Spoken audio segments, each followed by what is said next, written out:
Okay, as you might have already guessed from my starting music, I'm going to be reviewing Buck Rogers on the Megadrive.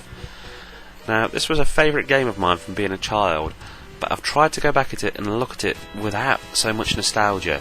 But it's hard because I was a great fan of the Buck Rogers series, I grew up watching it, and there was a certain amount of imagination that went into this game for me. Yes, the music's bad, the graphics aren't very good, but when I was playing it I actually felt like I was in the Buck Rogers universe. It immersed me in a way that a lot of games don't, and some of that might be my own personal bias because of my love of the old show. Now, the first thing you have to do before you can start your adventure is to basically build all your characters. You can pick between humans, desert runners, or tinkers. The desert runners basically look like Wookiees and the tinkers are robots. Then you pick what they are: a pilot, a warrior. You could pick their gender, male or female. Then you roll some dice to work out their stats in a sort of Dungeons and Dragons style. And then you get to put points into their abilities like shooting and first aid, climbing, programming. And this means that by the time you're done, they're actually your team, and you have a lot of love for them, and you're like, yep, they're my men. And it involves you more in the game, and it gets you in the right frame of mind to start. I remember when I was young, I'd call one like Luke Skywalker and Han Solo and Kirk and Spock. And when they got shot, you really cared. You're like, no, Spock's down! Okay, so once you've got a crew of 6 ready, you can begin the adventure. This is when growing up, a lot of friends of mine became disillusioned with the game. They saw the starting graphics, they heard the sound, and they just went, oh, no, I ain't playing this. You start off in what I believe is a training base. You're told a rough bit of story through the use of some written text, and then you get to wander. You start wandering when suddenly, boom, an explosion. Attacks happen on the base and you're thrust into the middle of it. Fight or die. Basically, when you get to the combat stage, it's kind of like a primitive Final Fantasy Tactics.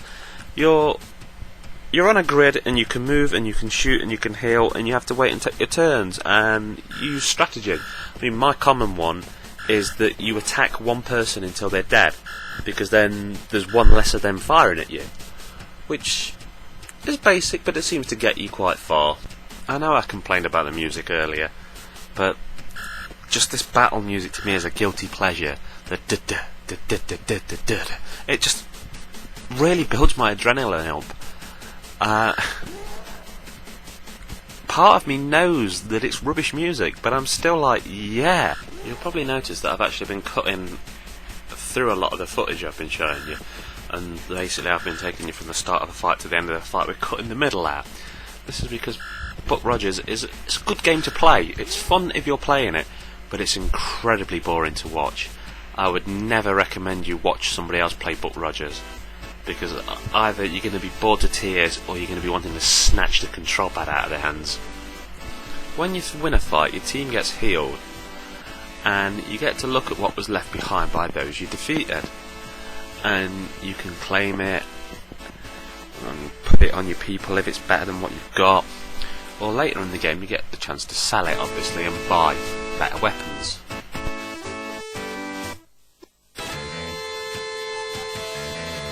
Okay, so I've skipped to the end of the first level, which is basically a sort of training level, and now I'm going to show you your main base of operations, which is a space station, which has the shop and your medical bay and the place you go for new missions in it. You basically come back to this place every so often to get new orders.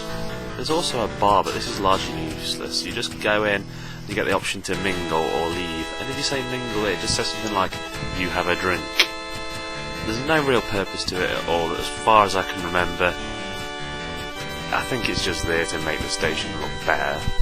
There's also a door that you go up to and it says the rest of this station is off limits, to kind of give the illusion that the station's bigger than just 2 or 3 rooms.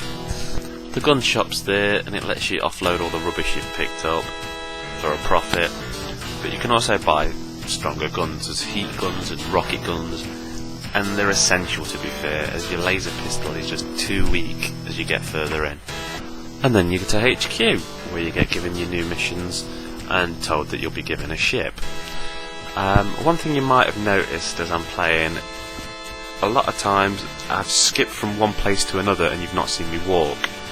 That's because I've basically cut out some of the middle to make the review move along faster, but I just want people to be aware that sometimes the screen goes black and you're waiting for it to load for about 15 seconds, which for a Megadrive users a bit strange. You're thinking, is something wrong? No, there's quite a bit of loading for a cartridge game. It's not too annoying when you're playing it, but if I was to show it you in a review, you'd probably find it annoying. Now, you probably noticed that while I was talking about the loading, I was using the experience I gained to upgrade the abilities of my characters. This is another reason that you come to the HQ. Okay, now I'm about to go back and launch in my ship and go to a derelict, which is the second mission.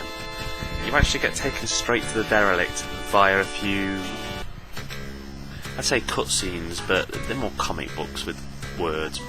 But later in the game you actually get control of the spaceship yourself, and you can fly through the galaxy, have dogfights in space, which are also RPG-esque in that you control where you fire and that.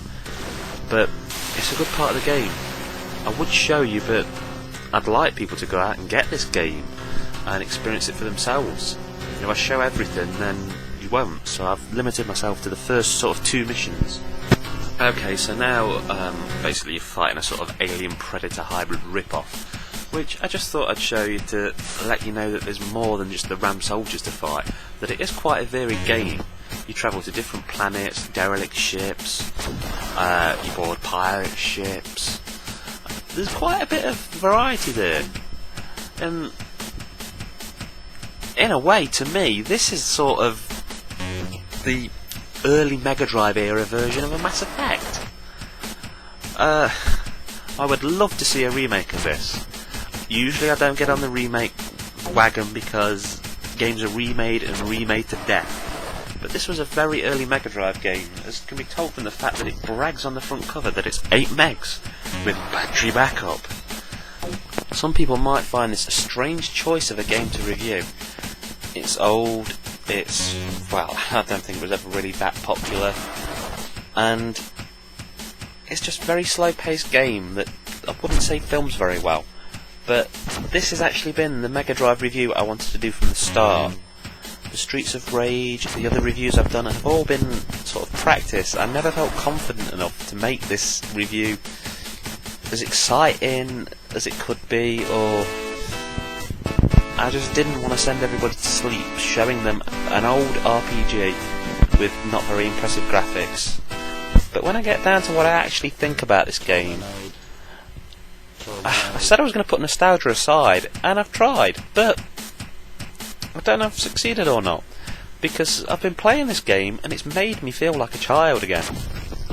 I've been playing it with the same wonder in my eyes, and I just think it's a brilliant game. I can forgive the graphics. The sound actually, it eats into you. You're insulting it at the beginning and then you're tapping your foot to it later. It's incredibly basic, but so is a lot of Megadrive stuff. If you like RPG games, if you like especially ones with a space theme, and you've got a Genesis Megadrive, go out, try Buck Rogers. It won't cost you that much. Mine was off eBay for about £5. That's boxed with no manual. I just really recommend this game. I can't tell you why it's so good. To me, it is just one of the top 10 games on the Megadrive for me. And I know some people are probably laughing and looking at it and hearing me say that, but that's how I feel. Anyway, thank you very much for listening, and while I'm recommending things that I like, I'd also like to mention ONM Haven. It's a web forum that I talk on, and I'll give you the address. Basically, it's just a very laid-back place. Everyone has a good laugh, and there's some very knowledgeable individuals on there that you can consult about various games and systems. Here's the address. Hope I see you there sometime. Okay, thank you very much.